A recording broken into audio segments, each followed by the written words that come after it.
जीत हो तो ऐसी, वरना हार और जीत तो चुनाव में होती ही रहती है। कांग्रेस ने क्या शानदार जीत हासिल की है, जोरदार जीत हासिल की है और बीजेपी का सुपड़ा साफ हो गया है, बुरी तरह से बेइज्जत होकर हारी है। एक जगह चौथे स्थान पर रही है। पिछले 20 सालों में मैंने नहीं सुना था कि बीजेपी चौथे स्थान पर कहीं रही हो, और जो सीट इनके पास थी वहां पर तीसरे स्थान पर रही है, धरियावद में, और वल्लभनगर में चौथे स्थान पर रही है। बीजेपी के लिए रास्ता यहां से कहां जाता है, यह उनके लिए सोचने की बात है। बीजेपी के प्रदेश अध्यक्ष सतीश पूनिया कहते हैं कि यह परिस्थिति जन्य है, स्वाभाविक है, स्थानीय समीकरण है। यह नहीं कहते यह शर्मनाक है। बीजेपी ने मेहनत नहीं की। बीजेपी एक बिखरे हुए घर की तरह चुनाव लड़ रही थी। बीजेपी में जिस तरह से बिखराव और दुराव था, बीजेपी के लिए दूर तक संदेश गया है कि अगर इसी तरह के हालात बने रहें तो मुख्यमंत्री अशोक गहलोत सही कह रहे हैं कि राजस्थान में कांग्रेस की सरकार रिपीट होने जा रही है। उनका यह आत्मविश्वास जिस तरह से बोलता है, यही आधार है जो आधार इन दोनों उपचुनावों में दिखा है। मगर इतना यह सतही नहीं है जीत और हार का विश्लेषण। अगर कांग्रेस और बीजेपी के चुनाव के अप्रोच को देखें तो यह साफ दिखाई दे रहा था कि कांग्रेस का अपर हैंड है और दोनों जगहों पर है। बस इस कदर है, इस बात का अंदाजा शायद बीजेपी को भी नहीं होगा। क्या जीत हासिल की है? नंगराज मीणा को करीब करीब 19,000 वोटों से जीत हासिल हुई है, और जहां पर कहा जा रहा था कि कांटे का मुकाबला होगा वल्लभनगर में, वहां पर प्रीति सिंह शक्तावत को 20,000 से ज्यादा वोटों से जीत हासिल हुई है, जबकि उनके दिवंगत पति गजेंद्र सिंह शक्तावत बेहद कम मार्जिन से जीते थे। तो क्या ये मुख्यमंत्री अशोक गहलोत के कामकाज पर मुहर है? तो क्या ये मुख्यमंत्री अशोक गहलोत और पूर्व उप मुख्यमंत्री सचिन पायलट की एकाकी विजय है? तो क्या ये राजस्थान सरकार के मंत्रियों की मेहनत है? तो क्या ये कांग्रेस की नीतियों की जीत है? कुछ हद तक यह कहा भी जा सकता है, क्योंकि मुख्यमंत्री अशोक गहलोत लगातार जिस तरह से बीजेपी को घेरते रहे, निश्चित रूप से उनकी रणनीति बेहतर रही है। जिस तरह से सोनिया गांधी के यहां से, राहुल गांधी के यहां से संदेश आया कि नॉमिनेशन भरवाने के लिए अजय माकन जयपुर आए और जयपुर में सचिन पायलट को साथ लेकर जाएं, यह संदेश देने की कोशिश की गई कि कांग्रेस एक है। गजेंद्र सिंह शक्तावत की पत्नी प्रीति सिंह शक्तावत को टिकट दिया गया। उन्हीं गजेंद्र सिंह शक्तावत को जिन पर गहलोत खेमा कुछ दिन पहले तक, या ये कहें सियासी उठापटक के समय आरोप लगा रहा था कि सचिन पायलट के लोग बीजेपी की गोद में बैठे हुए हैं। मगर कांग्रेस ने बड़ा दिल दिखाया, सब एक साथ रहे, और गजेंद्र सिंह शक्तावत जो तमाम प्रलोभनों के बावजूद गहलोत खेमे में नहीं आए थे, उनकी पत्नी को सबने मिलकर टिकट दिया और वो जीती। यह कांग्रेस की एकाकी विजय थी और मुख्यमंत्री अशोक गहलोत ने एक कदम आगे बढ़ाया था।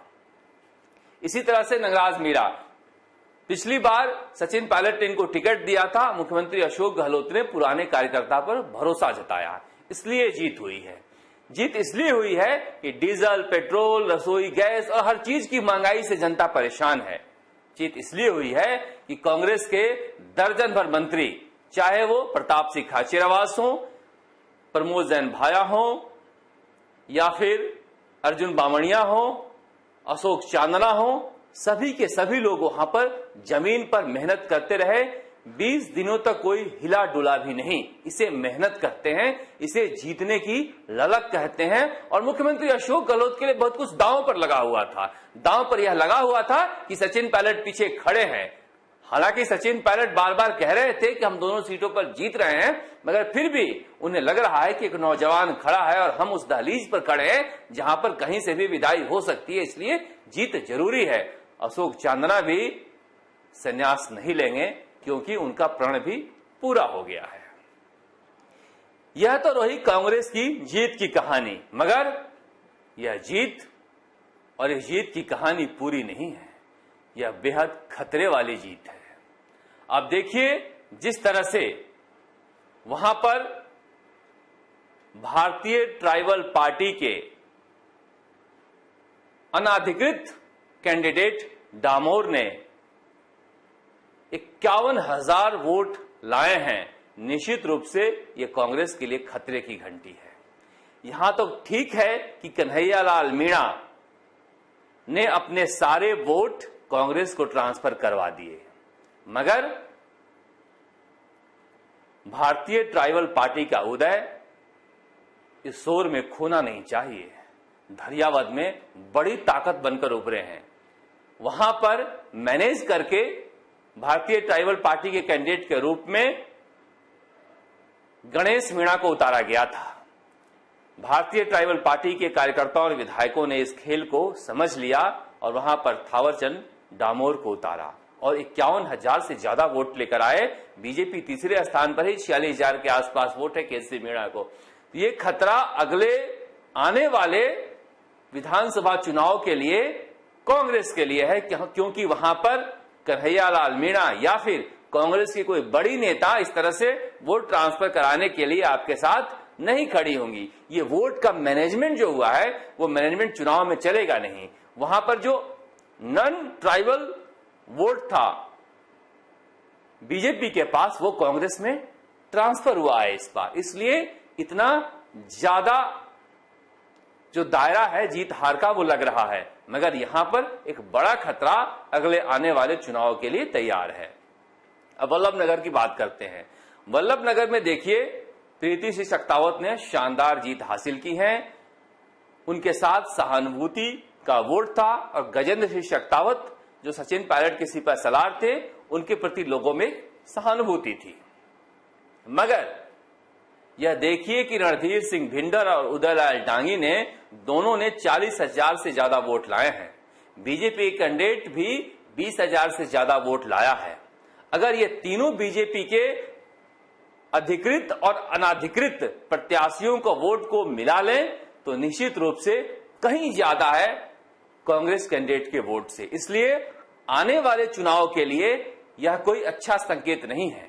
इस जीत में भी कांग्रेस को सावधानी खोजनी चाहिए, क्योंकि यह जीत बीजेपी के बिखराव की जीत है।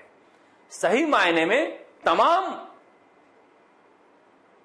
फैक्टर को अगर हम देखें तो कांग्रेस के लिए सबसे बड़ा फैक्टर रहा है बीजेपी में बिखराव। वसुंधरा राजे सिंधिया हाशिए पर बैठे बैठे क्या कुछ उन्होंने खेल किया है, यह भी एक बड़ा सवाल है, क्योंकि रणधीर सिंह भिंडर उनके नजदीकी हैं। गौतम लाल मीणा दिवंगत विधायक जो धरियावद के थे, उनके धर्म के भाई थे। इसलिए पूरी कहानी पर्दे के पीछे जो हुई है, ये मैनेजमेंट का चुनाव है। उपचुनाव में मैनेजमेंट हो जाते हैं, मगर चुनाव में मैनेजमेंट नहीं होता। चुनाव में लहर चलती है। इसलिए कांग्रेस बड़ी जीत के लिए बधाई की हकदार है, मगर कांग्रेस का जो फॉल्ट पॉइंट है वो एक्सपोज हो गया है उन चुनावों में। यहां से बीजेपी को वह छिद्र दिख रहा है जहां से चुनाव में वह जीत हासिल कर सकती है, मगर करेगी कैसे? कांग्रेस तो अपने घर के झगड़े को समेटने में लगी है और बीजेपी बिखेरने में लगी है। वहां पर इतने कैंडिडेट हैं। अब की बार सतीश सरकार, केसरिया में हरा हरा, राजस्थान में वसुंधरा, ऊपर से राजेंद्र राठौड़ जैसे लोग अलग हैं। वहां पर दिल्ली में गजेंद्र सिंह शेखावत जैसे लोग अलग हैं। कोई कह रहा है कि सतीश पूनिया की हार पर बीजेपी में जश्न हो रहा है। कांग्रेस से ज्यादा बीजेपी में जश्न सतीश पूनिया की हार पर हो रहा है। सतीश पूनिया को लगता है कि हमारा क्या था, हमने जो कहा था वो माने नहीं, केंद्र वाले जाने, मगर ऐसा होता नहीं है। आपने मेहनत नहीं की है, आपको इस बात का इल्म होना चाहिए। जिस तरह से कांग्रेस के नेता मेहनत कर रहे थे, उतनी मेहनत बीजेपी के नेता वहां करते हुए नहीं दिखे। पता नहीं क्यों सतीश पूनिया वहां पर डेरा डाले हुए नहीं बैठे हुए थे, जबकि पता था कि यह सीटें कमजोर है। मगर कांग्रेस के प्रेस कॉन्फ्रेंस में एक बात देखने को मिली। गोविंद सिंह डोटासरा सतीश पूनिया की बचाव करते नजर आए। अब ये जातीय समीकरण है या फिर जीत में बड़प्पन है या बीजेपी को मिली हार के प्रति उनकी सद्भावना है, वह कहते नजर आए कि सतीश पूनिया का इसमें क्या दोष है। ऊपर वालों ने ठीक से सामंजस्य नहीं किया, वहां पर घर में झगड़ा था, तरह तरह के कारण उन्होंने गिनाए। बीजेपी क्यों हारी? बेहतर होता वो कहते कि बीजेपी अपने कारणों से नहीं हारी है, हम जीते हैं अपनी नीतियों से। मगर कुछ तो है कि गोविंद सिंह डोटासरा पर भी जो आरोप लगे थे, तो यही आरोप लग रहे थे कि सतीश पूनिया खामोश क्यों है। तो कोई न कोई तो आज दोस्ती नजर आई दोनों के बीच कि सतीश पूनिया के बचाव में गोविंद सिंह डोटासरा अच्छा खासा समय प्रदेश कांग्रेस के मुख्यालय में बोलते हुए बिताए। अच्छी बात है, दोनों ही पार्टियों के बीच राजनीतिक मतभेद होने के बावजूद इस तरह से सामंजस्य होना चाहिए। मगर इस जीत और हार के खेल में हम आज यह बात भी करना चाहेंगे कि रीट परीक्षा का परिणाम घोषित हो गया है। 30,000 सफल विद्यार्थियों को, छात्रों को, बेरोजगारों को बधाई। मगर 9,70,000 से ज्यादा छात्रों के साथ जो धोखा हुआ है, उस पर आज कांग्रेस को खामोश नहीं रहना चाहिए। प्रदेश मुख्यालय में गोविंद सिंह डोटासरा ने रीट परीक्षा के सफलतम आयोजन से बोलने की शुरुआत की। काश यह भी बोल जाते कि भजन लाल कहाँ है, काश यह भी बोल जाते पेपर कहाँ कहाँ किसको किसको मिला था और कितने होनहार छात्रों के साथ धोखाधड़ी हुई है। कब तक हम यह बता पाएंगे, कब तक हम आरोपियों को पकड़ पाएंगे? वरना यह रिजल्ट बेमानी है, क्योंकि जितने बड़े पैमाने पर यह पेपर लीक हुआ था, निश्चित रूप से उपचुनाव के शोर में नतीजे घोषित कर सरकार बच नहीं सकती। 9,70,000 से ज्यादा छात्र इस बात को याद रखेंगे कि यह रीट परीक्षा एक धांधली भरी परीक्षा थी, जिसके लिए सरकार जिम्मेदार है। और कौन जिम्मेदार था, इसकी पकड़ आज तक नहीं हो पाई। इसीलिए सरकार के मंशा पर उंगलियां उठती है और लगातार हम इस बात को उठाते रहेंगे। राजस्थान तक के लिए जयपुर से शरद कुमार।